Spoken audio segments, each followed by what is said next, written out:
that Palestine solidarity has really shaped a kind of very much a resurgent form of labour internationalism, and I think that has been a really significant element. If you could recall a moment, maybe, where the sea played an unexpected role in shaping a solidarity struggle.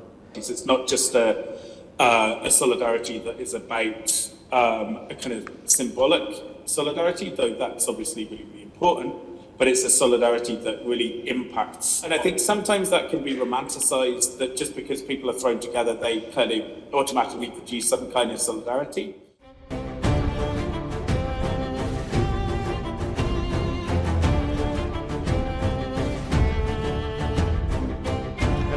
Welcome to InsurgenSeas, a podcast about the oceans fighting back. The seas are rising and so are the people. We are here in Beirut. It is a podcast about that sails the rebellious waves of the global south with the help of our friends and colleagues around the world. We explore how communities are turning the tides through survival, solidarity, and defiant mobility, and in an era where the oceans are no longer just a backdrop to history, but a contested frontier of power and possibility. I'm very delighted today to have as a guest to the podcast a good friend, I might say, if I'm allowed to say, and colleague, Dr. Professor, actually David Featherstone, at the University of Glasgow. I will introduce Professor Featherstone impressive also work in a bit, but before I wanted also to introduce my co-host here with me, Chris. Chris is a student of economics, and he's also a student who has been working with us all this year with the InsurgenSeas mapping project. Chris Kabakian, right? Yes. So welcome, Chris, and welcome, David. I'm also very thankful to the AUB crew behind the cameras for helping making this podcast such a wonderful experience. Also to Rua Shakarun, who's been helping us to bring together all the logistics, but also some crucial interventions. So there are many people actually behind the cameras that make this podcast happen, float, if you wish. So, and last but not least, of course, our host here at IFI, at Issam Fares Institute. We are at the 5th floor of the Issam Fares Institute at the American University of Beirut in Lebanon. So Professor Featherstone is a professor of political geography in the School of Geographical and Earth Sciences at the University of Glasgow. His research is on political geographies of globalization, resistance, and solidarity, the relations between space and politics. We're very excited to talk about this from a geographical point of view. His work has been impressive. He has 2 books. Mainly on subaltern political ecologies and the formation of transnational solidarity networks, on labor struggles, and also across, actually, labor struggles across the oceans. His first book, Resistance, Space, and Political Identities, The Making of Counter-Global Networks, in 2009, is a sustained attempt to theorize resistance and political identities through utilizing a relational approach to space. You can correct me if I'm wrong. Yeah, no, sounds good. Yeah. And his second book on solidarity, called Solidarity, Hidden Histories and Geographies of Internationalism by Z Books, which was also, I think, very successful publication, very useful to me for sure to think about solidarity in this context. Welcome to the podcast, David. Thank you. We're very excited to have you on board. Likewise. So I'm gonna ask Chris to ask the first question. I think he has actually a very good question. That's why we start with Chris's question. So let's see how it goes. Chris. So thank you, Professor Nicholas, and very happy to meet you, Dr. David. Likewise. And I just wanted to kick off the podcast with this question that really intrigued me. That you're based in Glasgow, which is a city with a strong tradition of international solidarity. And I wanted to ask that, how do you see today's Palestine solidarity protests, and especially in Glasgow and in the United Kingdom, like student encampments and port blockades, and connecting with the kind of struggles that you wrote about in your book, which is Solidarity, Hidden Histories, and Geographies of Internationalism? Yeah, so I think one of the things to say, I think at the outset is what's been happening in Glasgow and other cities and around the UK over the last few years, in terms of the Palestine solidarity, has really built on that kind of history and has drawn kind of inspiration from what has gone before in various ways. So if we think about Glasgow's maritime histories and maritime solidarities, there's a kind of range of things there. So Glaswegian seafarers, for example, were involved in kind of maritime solidarities during the Spanish Civil War, for example, and attempting to support the Spanish people against Franco. There's also important histories in terms of Chile, seafarers boycotting Chilean ships, but more particularly in Liverpool, because that was where the Pacific Steamship Navigation Company ships to Chilean ports used to go regularly. But there's that history, and also, although it's not strictly kind of maritime, in Glasgow, or kind of just south of Glasgow, in 1974 in East Kilbride, workers at the Rolls-Royce plant there refused to work on engines for 8 Hawker Hunter jet engines that were sent from Pinochet's regime in Chile to be refurbished. And particularly that latter organising has been very influential, but was also, I think, when I first came to Glasgow, you didn't hear so much about that. I actually heard it read about it in a book by Andy Beckett. But there's a very powerful film they pass around which talks to some of the people who were involved in that action at East Kilbride. And so, if you go to demonstrations now, so I was most recently we had the annual May Day march. So if you go to protests, you will hear people reference things like the boycott of the Chilean engines in relationship to Palestine solidarity, and also, and I think one of the things that's been important in Glasgow over the last few years has been the significant and I think really sustained presence of demonstrations in terms of Palestine solidarity. So it's not just been that there's been kind of one-off demonstrations every 6 months or so, but it's been very sustained. And also key sites in the city have been targeted.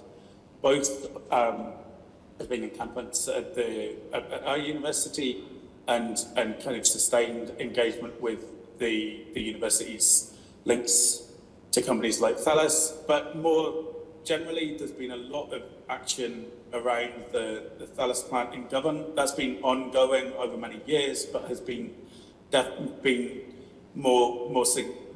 really kind of been a kind of significant target of demonstrations and solidarity actions. And I think one of the things to also signal in that respect is that the increasingly authoritarian political culture in the UK has been disproportionately targeted at Palestine solidarity. So people who've been involved in those demonstrations at Thales have been arrested. There's been also other kind of harsh protesting of other harsh policing, of some of the protests. So I think sometimes I think when people look back on solidarity, when people look back, say, on the anti-apartheid movement in Glasgow, people position that as if it was a consensual act that everybody was in favour of. But actually, I think it's really important to look back in those struggles, that they weren't things that everybody agreed with, and to kind of make a stand on them was a kind of a significant political act. In my solidarity book, I tell a story about a friend of mine, Kenny Caird, who was singing, and this also gives you a sense of some of the kind of more sort of ways in which solidarity is woven into the sort of some of the political culture in Glasgow. So he was a folk singer, and he sang one night a song called Ravonia that was written by Hamish Henderson, the Scottish folklorist and singer. Interestingly, so it's about the Ravonia trial, when people like Mandela and Walter Sisulu were imprisoned on Robben Island. Interestingly, that song is set to a tune linked to the Spanish Civil War, but Kenny got into trouble for singing that song because 4 white South Africans walked out of the bar he was singing in. It was just by the youth hostel. The bar staff were pissed off with Kenny that he was losing them custom. So I think it's important to think about this sort of re-scripting later of solidarities as some things that are kind of consensual. People obviously wanted to line up and get selfies with Mandela down the line, and I think that's important to remember in the current context where there is a kind of authoritarian kind of repression of solidarities with Palestine, that this has been something that has faced significant pushback, and shamefully and that has continued under and even been ramped up under Starmer's Labour government. David, that's fascinating, and at the same time also extremely enraging and kind of depressing. But your work has been very much about labor organizing, and especially across the global South. But you also make fascinating connections between global North labor and global South networks. Yeah. So how does that look like today? You know, how is labor organizing? Especially in relationship to Palestine, but also beyond Palestine today, is we go through extremely harsh, repressive, as you said, times, not only in terms of solidarity, but also in terms of labor solidarity among themselves, union busting, right? There's a lot of that, I guess, in the UK. Yeah. So can you give us a sense of the contemporary condition situation at the labor, especially also maritime labor, port workers, and how does the sea and the wild conditions that are somewhat present at maritime networks of labor and shipping play out on that level? Yeah. So I think there's a kind of number of things to kind of raise. I think one thing in terms of to signal from the outset in terms of things like the movement for boycott, divest, and sanctions is that was something that was shaped by Palestinian unions. That Palestinian agency is really important in positioning that movement. So it's not just that movements elsewhere have decided to be in solidarity with what's going on in Palestine, but those connections are important. So I think that is kind of one key aspect of these solidarities in terms of those global North-South dynamics. And I think, and that's perhaps also kind of put pressure on some of the unions in the global North that have tended to be a bit more,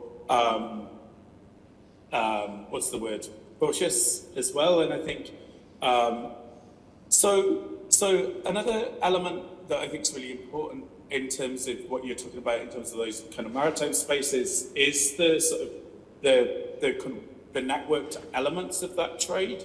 So again, linking back to the May Day rally, there was interesting speakers from the Palestine youth movement, and they were talking about campaigns around Maersk and recent actions against Maersk by French and Moroccan dockers. And I think that gives a sense of how dock workers, particularly, and Peter Cole writes about this a lot in his really important book, Dock Worker Power, have agency to really shape and challenge global flows. And you wrote this about this yourself in terms of the kind of solidarities of dock workers in Italy. So you've got those abilities to really cut into and disrupt and signal that this kind of global trade support is the Israeli state is not something that people across the world support. And I think that's a kind of very powerful and disruptive aspect of those kind of solidarities. It's not just a solidarity that is about a kind of symbolic solidarity, though that's obviously really, really important, but it's a solidarity that really impacts on the kind of flows of kind of munitions or kind of other kind of things that are important. So I think that's important to kind of to bear in mind. I think that's the third thing to kind of signal is the real kind of racialized and precarious nature of maritime work. And obviously that's also meant that, say, in a city like Glasgow, the kind of maritime labour market has massively shifted over the last 50 or 60 years. And I think that both represents possibilities, but also difficulties for maritime organising. Say in the UK, the dominant seafarers union, the National Union of Seamen, had a history actually as a very corrupt and problematic organisation, but there was also a set of struggles to democratise it in the kind of 60s, well, or in basically the post-war period. But that and that was important in getting that union to engage with Chile Solidarity and anti-apartheid organising. That union would not have officially been involved in that if those processes hadn't happened.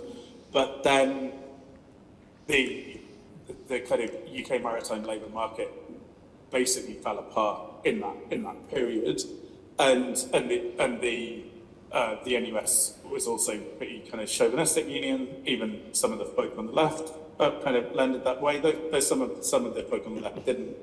But so there was there's tensions between the kind of ways in which a kind of global maritime labour market functions now, and also how that kind of precarity is used to really undercut the kind of both the conditions of workers, but there are also possibilities for intervening in things. But I think one of the important aspects of that is that the workers maritime workers in various places, despite those harsh conditions, still manage to organise and mobilise, which I think is really, really important. I remember your book.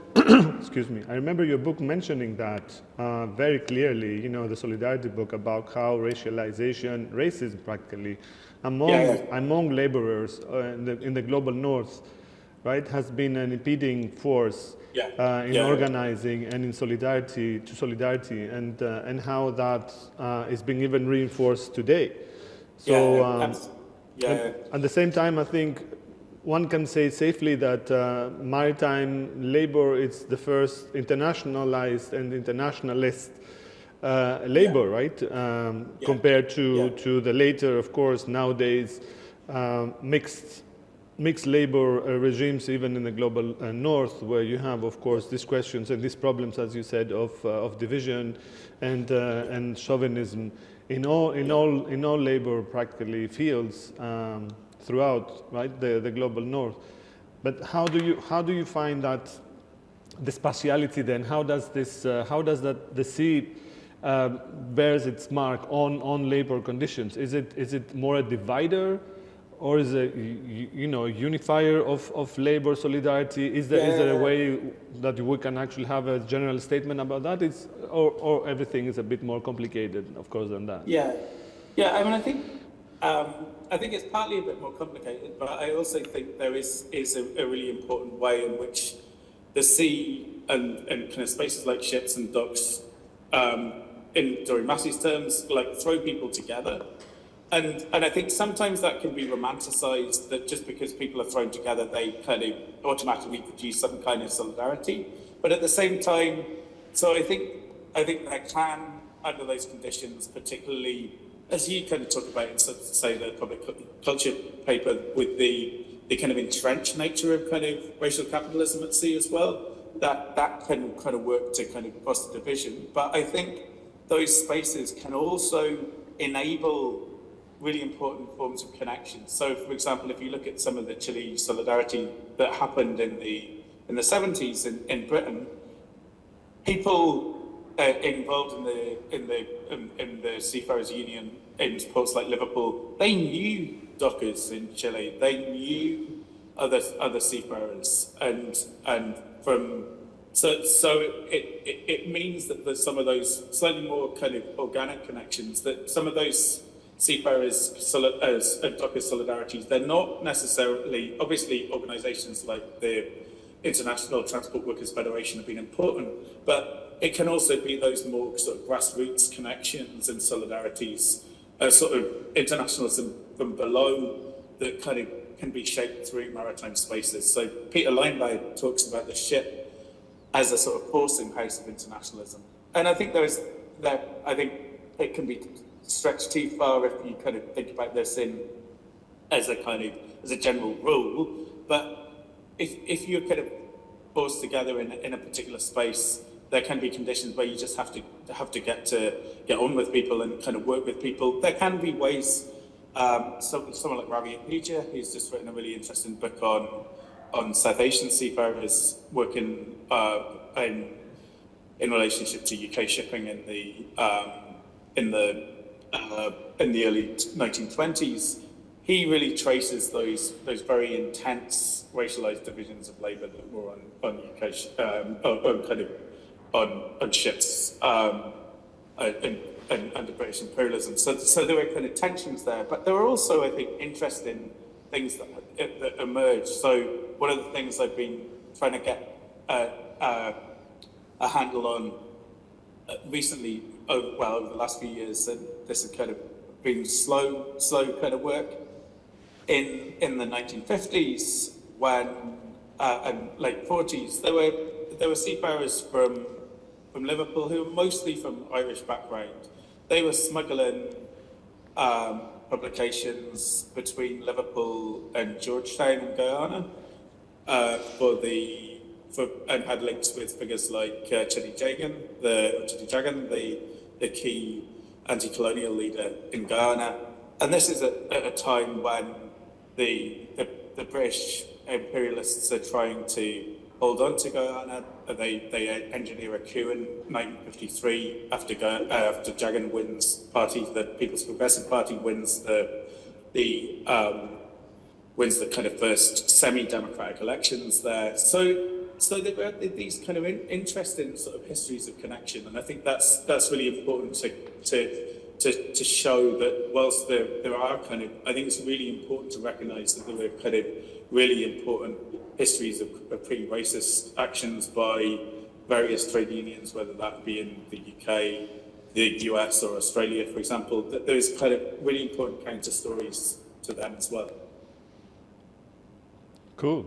I mean, I have to say that we emailed Peter Linebaugh for this podcast. I'm still waiting to hear from him. I hope we're going to get him to talk to us. Fingers crossed. Yeah, he's been somebody who's inspired me since he was a big inspiration for my PhD going back at least a year. I've been reading his work since I was a student, and it's been really important to me. I identify. Yeah. Chris? Yes, thank you, Professor. And I've been also meaning to ask you, given your big experience in such solidarities, I wanted to ask if you could recall a moment, maybe, where the sea played an unexpected role in shaping a solidarity struggle. So maybe a port blockade, a shipping route, or a maritime protest.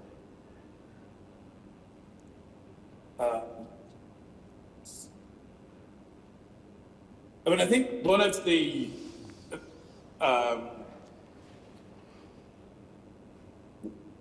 one really important example of this is comes from Heather Goodall's work, where she talks about the important role that Indian seafarers or other South Asian seafarers who were based in Australian ports in the kind of mid to late 1940s were significant in shaping and supporting struggles for Indonesian independence.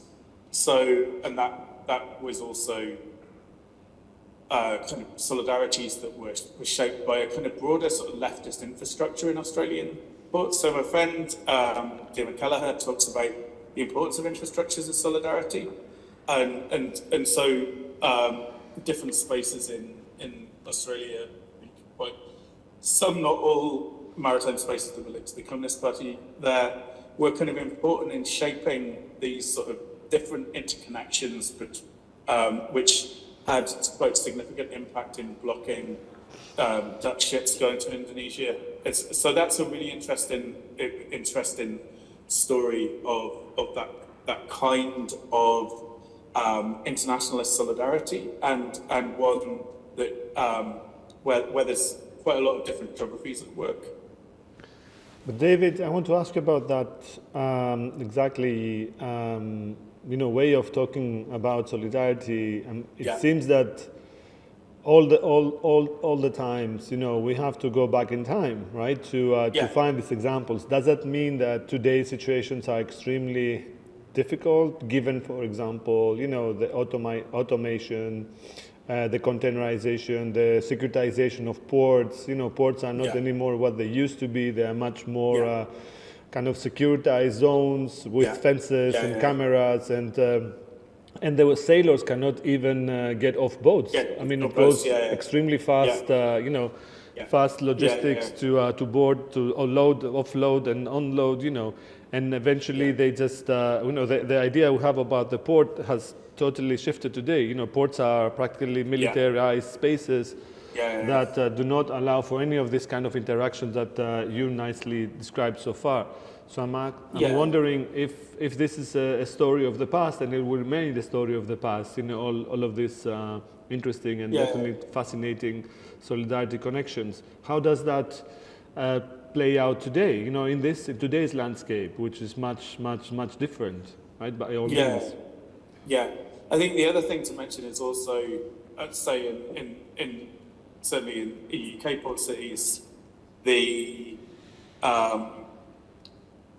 ports have generally also been moved out of the centre of the city, so that they're much less visible than they were. So I think that also kind of feeds into this sense that we're kind of ports providing that sort of invisible kind of infrastructure for kind of global trade and global capitalism. So I think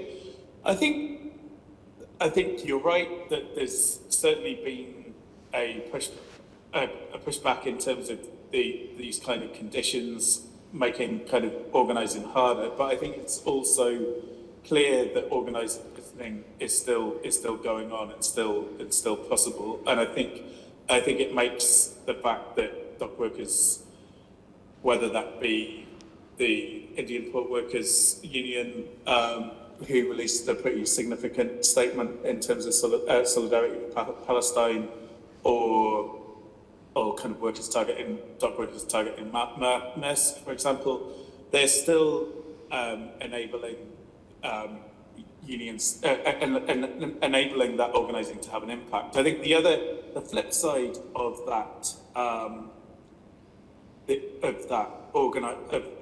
kind of automation and things like that, and this is something that people like Jeremy Anderson from the International Transport Workers Federation have talked about, is there are also vulnerabilities of that automation, of that kind of logistics hubs, and that's spatiality as well. So it's not just that if things are restructured in that way, that it doesn't come without possibilities for kind of other forms of organising. But I think the other thing to kind of mention, allied with that, is and I kind of mentioned this in terms of the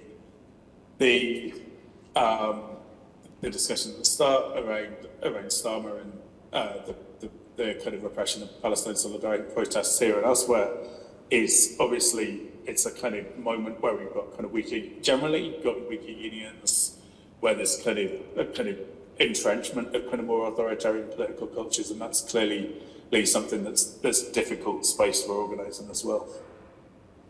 Yeah, I can imagine that. I mean, definitely, this is coming from from the region here. Things are quite harsh and and difficult, to say the least, at the labor level for sure. And we are also witnessing how ports have been. Exactly. Been sites of contestation, if not, in fact, also militarization to the nth degree, and also war. So how would you see the parallels between all the maritime struggles and today's struggles, and how does the sea today might also, as you said, there are also openings. These systems of automation, the whole idea that every minute matters, the logistics that are extremely high tech today, all the system, they also have weak points. At least they have points where they can be somewhat seen as points of contestation, right? I mean, we see that happening today in Yemen, for example, where geography plays a role, and I think that you definitely have thoughts about that. So how these weak points, if you wish, the bottlenecks, or even the weak points in terms of automation, do you have some specific cases where we can definitely see that happening today, where the weak points or the points of contestation can become politicized and they can become entry points for the struggles that you're talking about? Yemen is definitely something that highlights that quite clearly. No, I think it's clearly a kind of a good example. I mean, you'll know more about the specifics of what's going on there than me. I think in terms of that kind of broader question, in terms of the kind of links and the kind of resonances between past and present, is that I think one thing is that the different companies or different kind of imperial kind of powers still depend on labour to kind of move things and that kind of infrastructure, and that is absolutely dependent on kind of workers that they can't necessarily control all the time. So I think that's one of those openings. And I think if we look back, say, in the 30s, when Mussolini invaded Ethiopia, particularly workers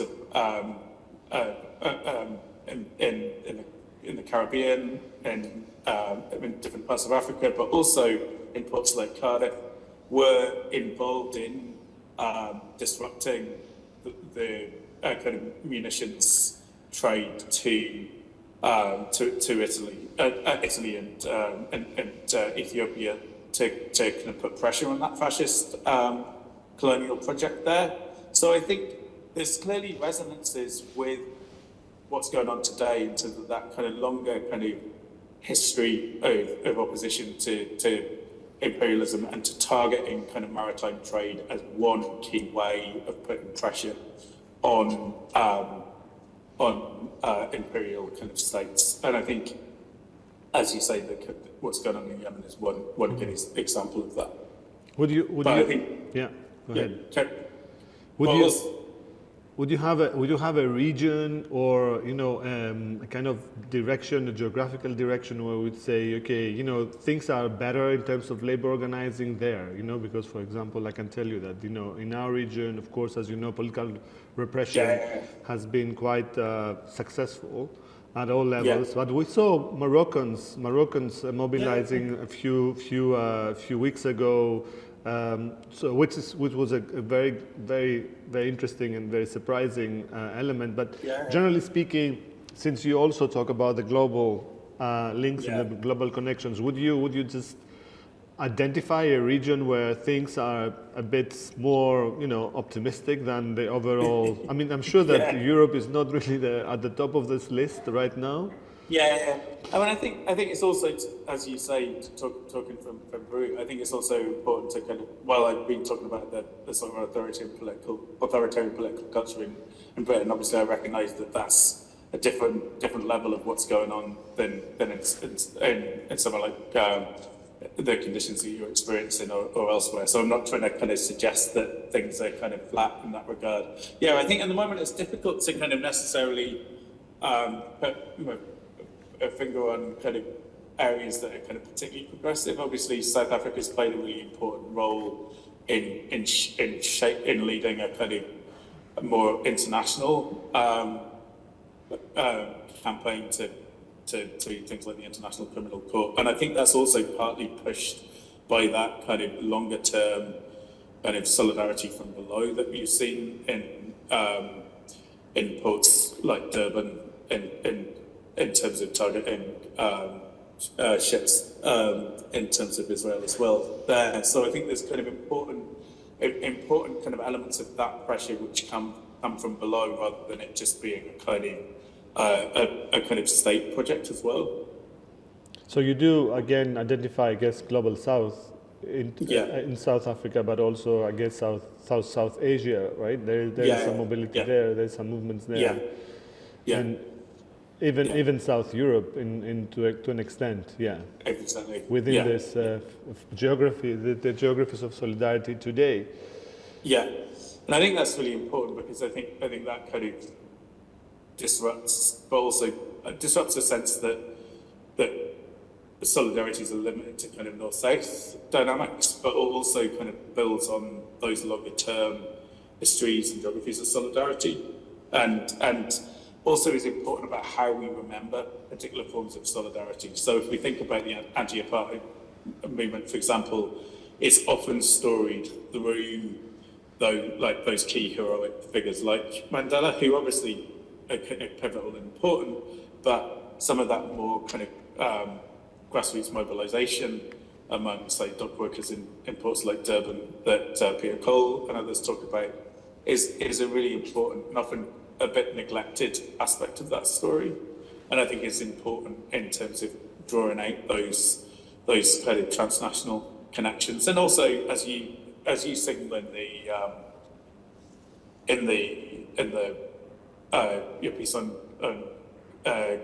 Greek shipping and racial capitalism, you've also got, like in Bandung, you've got those kind of, and Shemaine Chirus kind of talked about this, the important kind of ways in which a challenge to imperial shipping is in there, and in the rights of people from around that time, people like Nkrumah as well. So there's kind of interesting lineages there of targeting shipping and trying to think about a challenge to imperial shipping.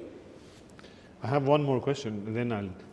Go ahead. Chris, may I? I had to ask this question because I asked about regions. I just want to ask about unions. Can you give us a sense of what's happening with the trade unions at the global level? I know that there's some interesting stories. You also contributed to the story of International Transport Union, right? Workers Union. What is the situation today? How would you describe it? Is it also reflective of the general atmosphere conditions that you mentioned at the beginning? It's rather grim, or are there also different kinds of conditions according to which union and which which region? Can you give us a sense a little bit of that, and then? Yeah, I mean, it's hard for me to give a kind of overview like that. I think in terms of trying to answer that, in clearly that the kind of pressures that unions are kind of under is significant. But I also think there's been a certain revitalization going on in various places, just to kind of perhaps go back to a UK example, in the early 2020s, we had a pretty significant strike wave here. And one of the things that was interesting was that you had people like Mick Lynch, who's the leader of the rail and maritime and transport workers here, and they were able, I think, to put across arguments in quite a kind of in quite an effective and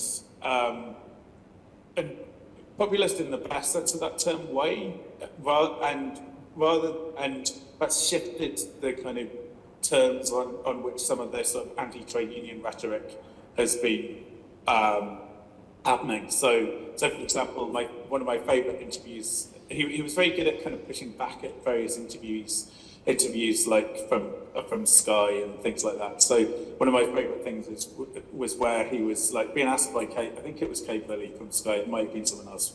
Like he's been interviewed outside a picket line of railway workers, and they're kind of basically accusing him of being part of a kind of militant mob of pickets and stuff like that. And he's saying, look, the pickets are behind me, this is what they do.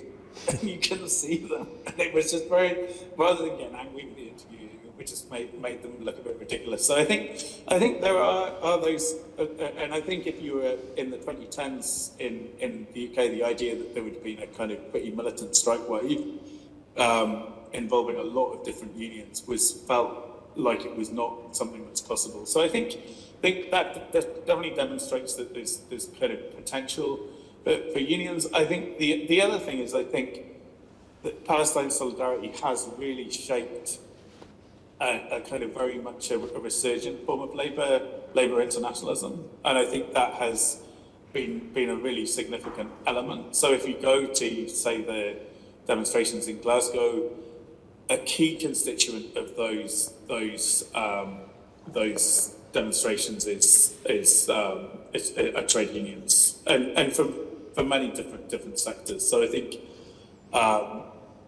and it's going back to your initial question, Chris. If you look at, say, some of the banners, one of the construction workers' banners, Locals here has kind of Palestine, an image of Palestine solidarity on its banners.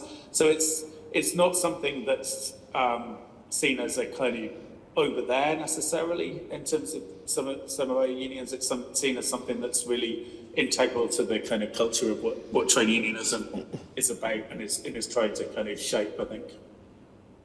Wow, very interesting.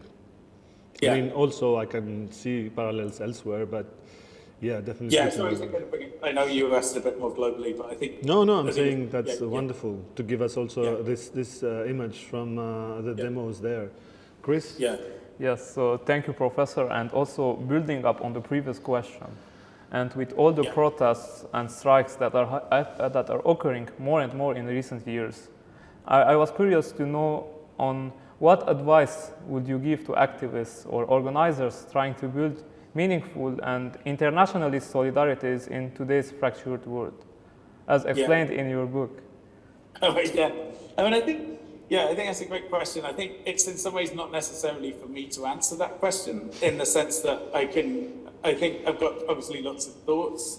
I think I don't see myself as a kind of, in my role as somebody who can kind of tell people kind of what to do, because I don't think that's what I'm here for, in a sense. I think a couple of things that I think are important is to think about the terms on which links between different places are made. So, for example, I was talking about BDS, that I think it's important to take a lead from organisations like Palestinian trade unions rather than to kind of speak for them, though obviously the conditions organised in there are horrific. So it's not like, but I think that's important rather than kind of, I think there's a kind of slightly problematic history of say, particularly labour unions in the global north, kind of positioning themselves as people who have the answers and then kind of apply them elsewhere. So I think that kind of having that commitment to solidarity as a space of learning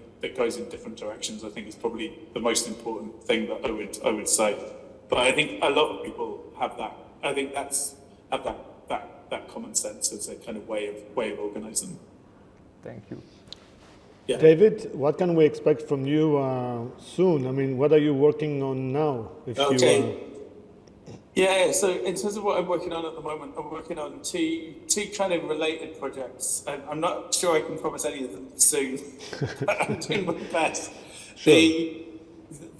So I'm working with two colleagues, Lazaros Karyotis, who you know, and Ben Gowland. So we did a project on trade unions and spaces of democratization. So we're working on a book which looks at democratization from below in trade unions in Britain and Greece, Trinidad and Jamaica in the 1960s and 1970s. And there's quite a lot of maritime elements of that in different ways. So I'm working on the British element of that, and I'm working on the Seafarers Union, the NUS that were already mentioned, but in different ways, the kind of maritime aspects touches on the Greek work that Lazaros is doing, but particularly the case study union we're looking at in Trinidad is the oil field workers and their role in terms of kind of cutting into oil supplies and in relationship to things like South Africa and the anti-apartheid movement is really significant as well. So that's the kind of thing that I'm trying to kind of work on most at the moment. And then I've got a longer term project for a book which really would kind of try to bring together the work I've been doing for quite a number of years, basically in the early to mid 20th century on kind of maritime workers, labour, racialised labour kind of practices and anti-colonial politics. Mainly kind of using UK port cities like Cardiff, Glasgow and Liverpool as a kind of as a way to kind of then think outwards in terms of those linkages and stuff. So that's the core kind of things that I'm working on.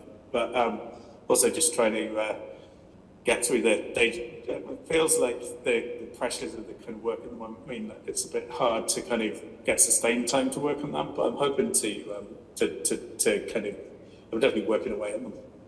Great. Yeah. Looking forward to both of them. Yeah. And how about yourself? We're doing this podcast, and it takes a lot of time.